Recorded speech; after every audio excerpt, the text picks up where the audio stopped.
Hello guys, in this video I'm gonna tell you my league starter for the upcoming Crucible League that is literally starting today. So yeah, let's get into it. So my league starter will be the Venom Jar that I had some other options running around, but I finally choose this one, and I'm gonna tell you why I think this is a pretty good starter and what are the cons that you have to having into consideration while if you decide to start the same build. To start off, this is a very fast build, so that will allow us to complete the campaign somewhat easily because we are getting a lot of the tools from the ranger to get more attack speed and movement speed, and also to help us in the mapping phase once we complete the acts for a faster progression.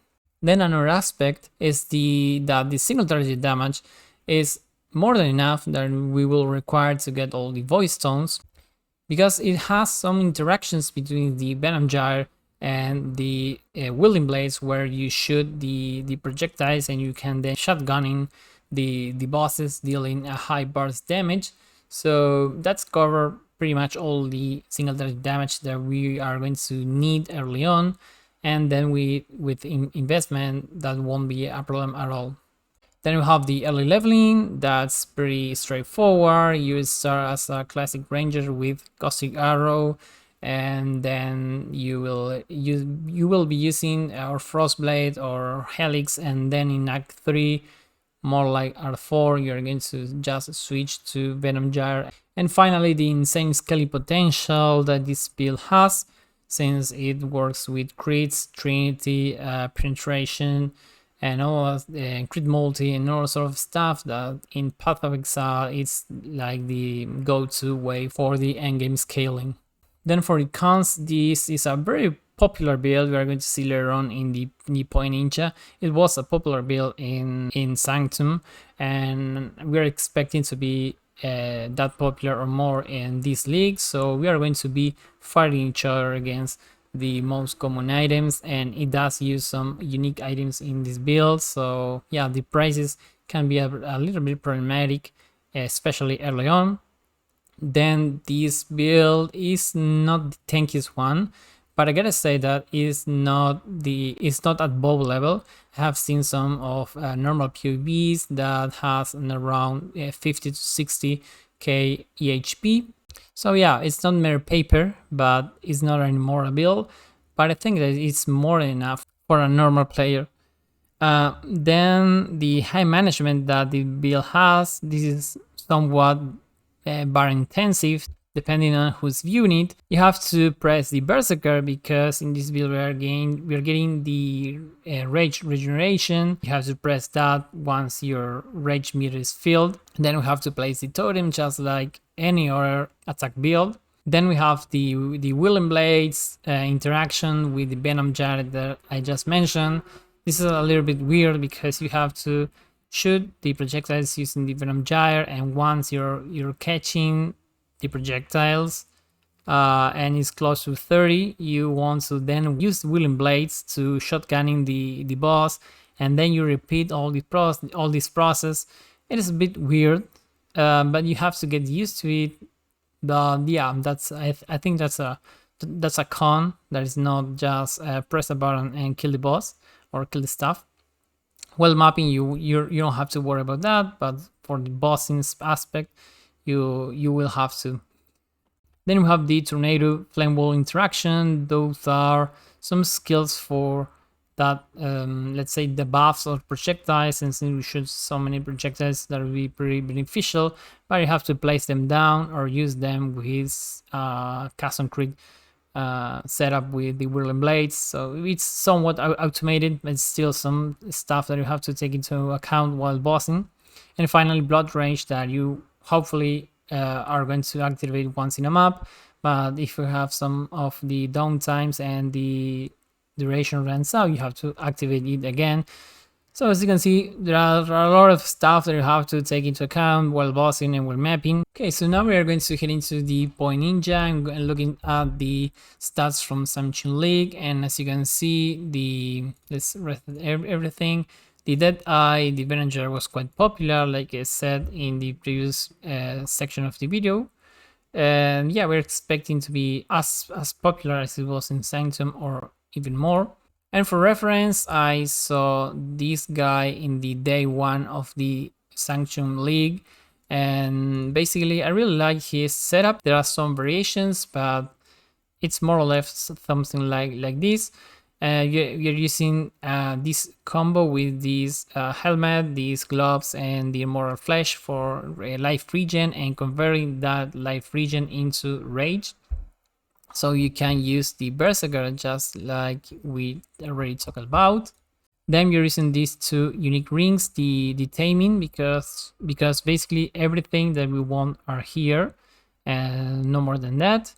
And finally, we are trying to craft a somewhat good claw with base elemental damage, attack speed, and some crit.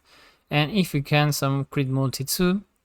A shield that we want to have some life, some spell suppression, elemental resistances, and chance to avoid elemental ailments.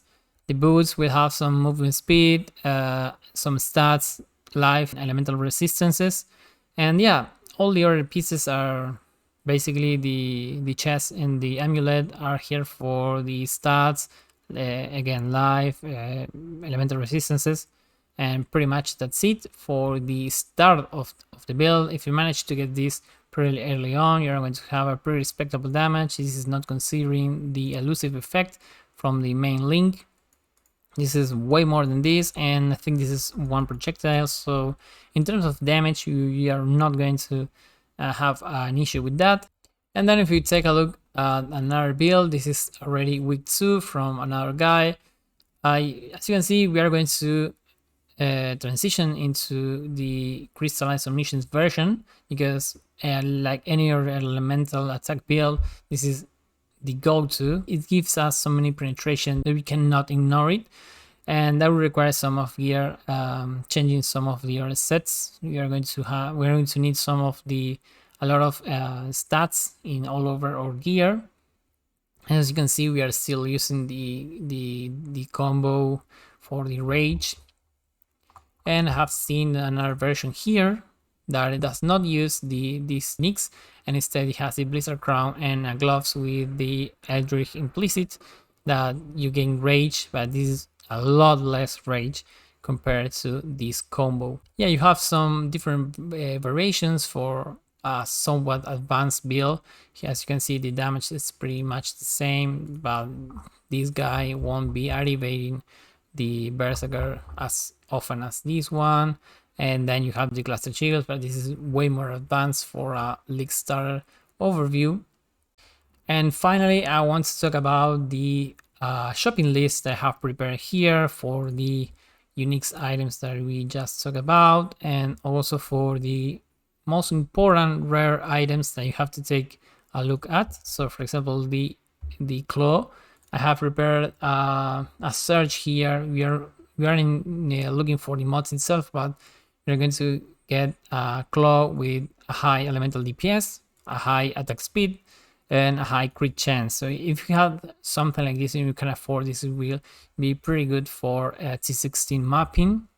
So you can take a look at this kind of a search for activating the live search and trying to snipe it if you see one of these claws, and also to if they are affordable, of course. And finally, I've prepared here some live searches with fracturing mods that you can try to snipe on if someone runs into them and they are selling them cheap, because you cannot do anything with this kind of stuff unless you want to craft, and early on no one's going to be spending a lot of money trying to craft something over a fracture mod.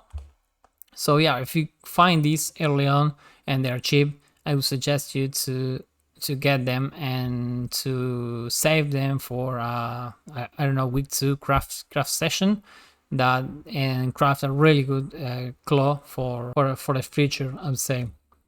I also have a live search here for the shield with life, elemental ailments, and suppressed damage. Any of these with these values is already pretty good for the end game.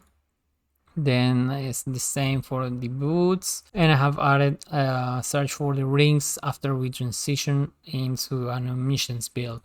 And yeah, that's basically it for my league start. That's all I want to tell you, and hope you a really nice league start. And yeah, and see you guys.